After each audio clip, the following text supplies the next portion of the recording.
या देवी सर्वभूतेषु माँ सरस्वती रूपेण संस्था नमस्तस्यै नमस्तस्यै नमस्तस्यै नमो नमः। आप सभी को मेरा प्रणाम।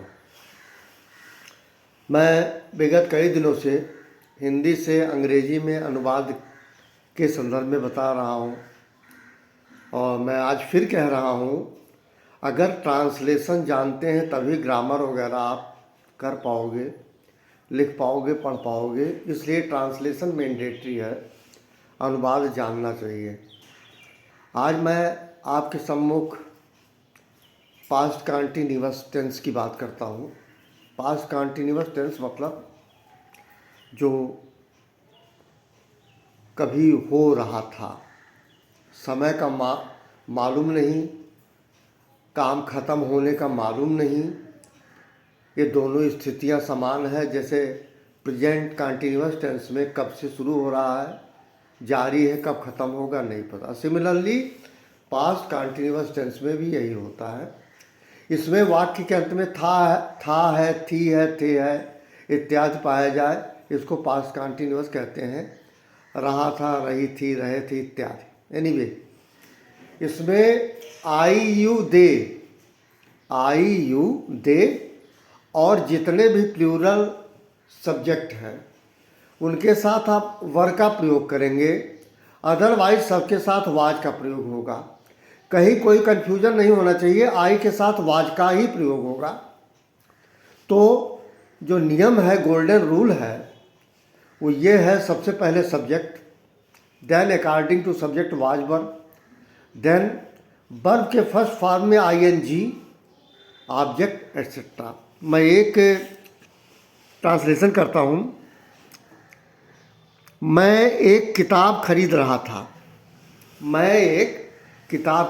था। I was buying a book. कोई कन्फ्यूजन नहीं, फुल स्टॉप। ये अफर्मेटिव में है। नेगेटिव सेंटेंस में क्या होता है, निषेधात्मक वाक्य में नो हो जाता है, नॉट हो जाता है। तो क्या होगा, I was not buying a book. मैं एक किताब नहीं खरीद रहा था। मैं ज़्यादा इसको खींचना नहीं चाह रहा हूँ, आप लोगों के लिए समझने के लिए। Now third is interrogative. Interrogative में क्या मैं एक किताब खरीद रहा था, तो क्या होगा, was I buying a book, और लास्ट में sign of interrogation. Affirmative negative में फुल स्टॉप होता है, इंटेरोगेटिव में sign of interrogation. Correct. Now last is interrogative and negative. Interrogative and negative में मतलब प्रश्नवाचक भी है और निषेधात्मक भी है। क्या मैं एक किताब नहीं खरीद रहा था, was I not buying a book, sign of interrogation.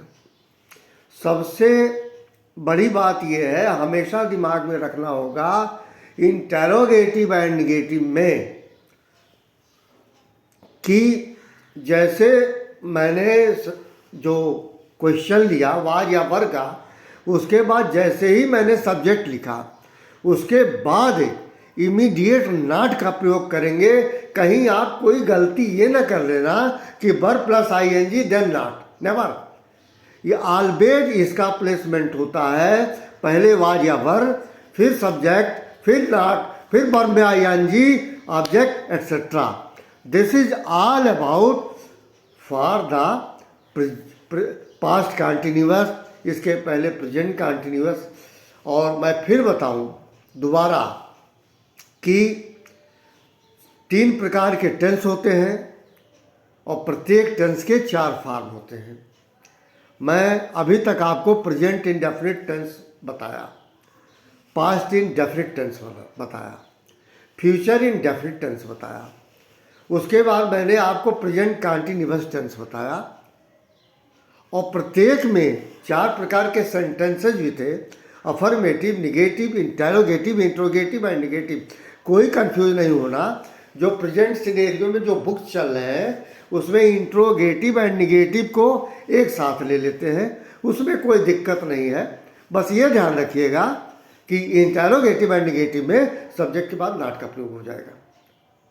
This is all about today. Thank you very much. Wish you very happy day to all of you.